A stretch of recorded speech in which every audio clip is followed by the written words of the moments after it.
Now students, beside these causes, there was one of the major cause which had led to the Second World War situation.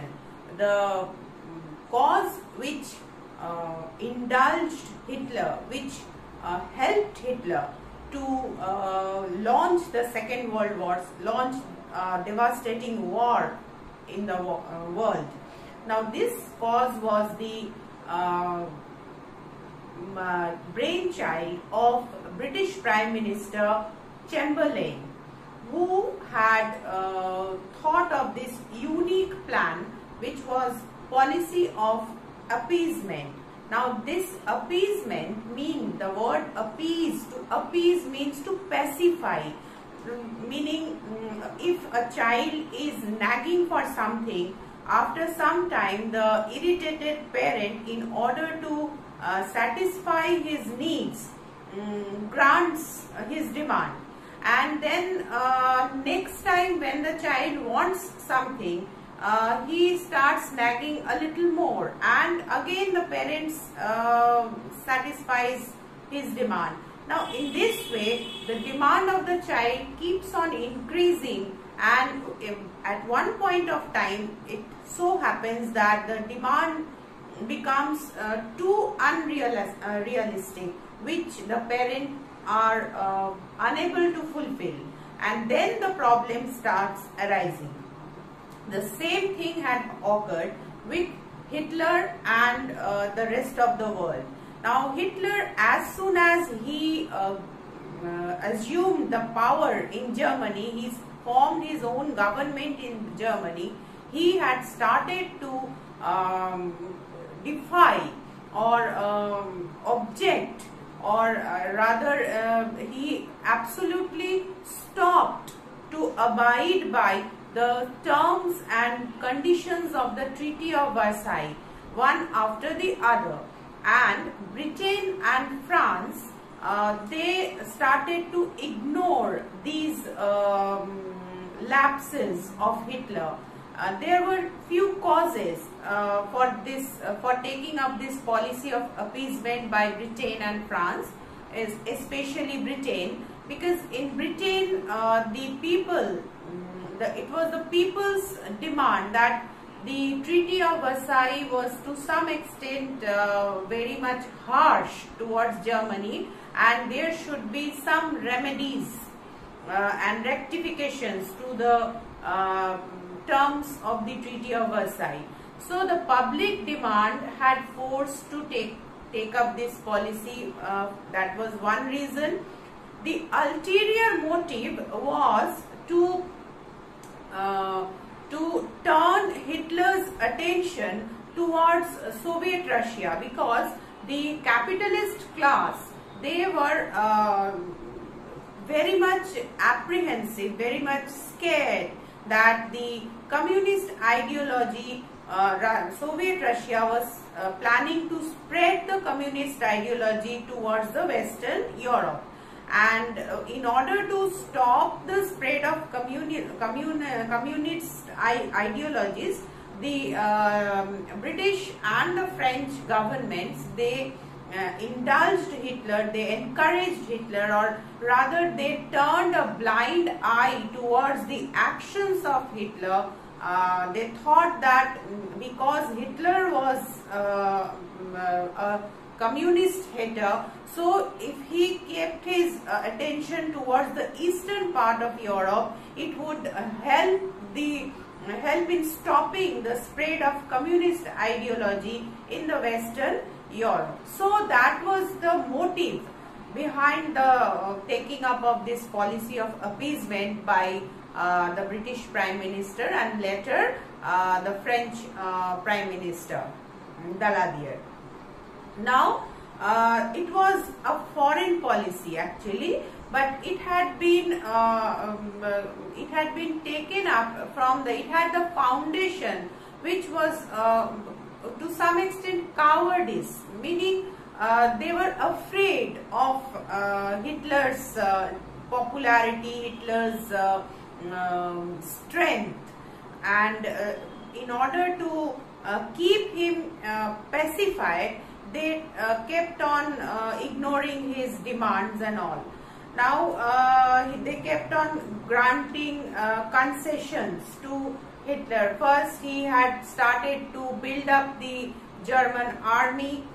They did not say anything. Then he started to build up the German navy, and Britain had encouraged Hitler to do so by granting him or allowing him to build up 30% of British navy. That means if Britain had 100 warships, Germany was allowed to build up 30 warships, and Hitler took advantage of this policy of appeasement, and in place of making 30 warships, he made 300 warships. So he overlooked, or he deliberately overlooked the terms and conditions of the Treaty of Versailles. Then he stopped supplying the coal and all raw materials to France. He started his territorial expansion towards the Eastern Europe.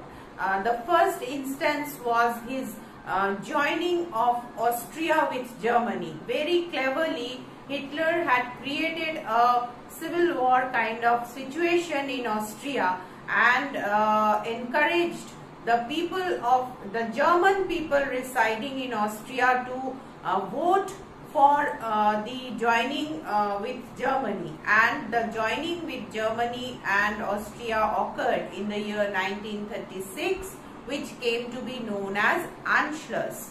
Gradually he turned his attention towards the Sudetenland of Czechoslovakia.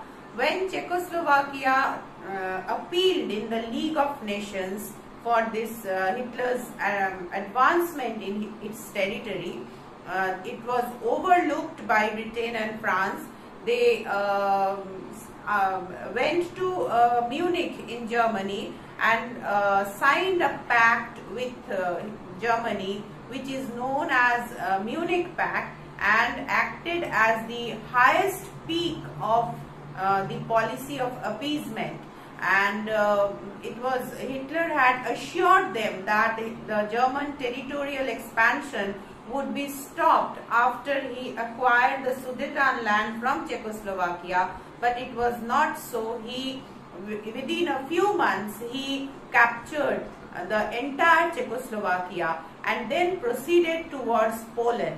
And ultimately, the demand for the Danzig port in Poland and creating the Polish corridor, which was rejected by Poland, led to the German attack on Poland on 1st September 1939, thereby beginning the Second World War.